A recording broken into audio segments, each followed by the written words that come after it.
saya jelaskan bahwa saat ini kita menerima bus bantuan pemerintah angkutan perintis Sinjai Makassar, kemudian Untia Dayak, dan yang satu lagi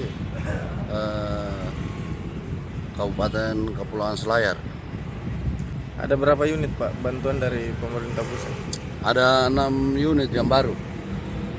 Ada 6 unit terdiri dari Sinjai 4, kemudian Selayar 2. Kapasitas penumpang sendiri Pak? 20 orang.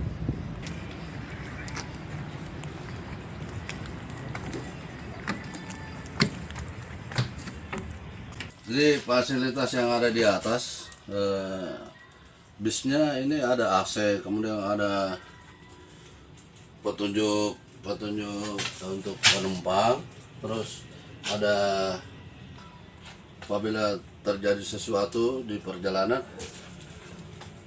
dengan mudah penumpang bisa menggunakan ini. Semua lengkap dengan pemadam api.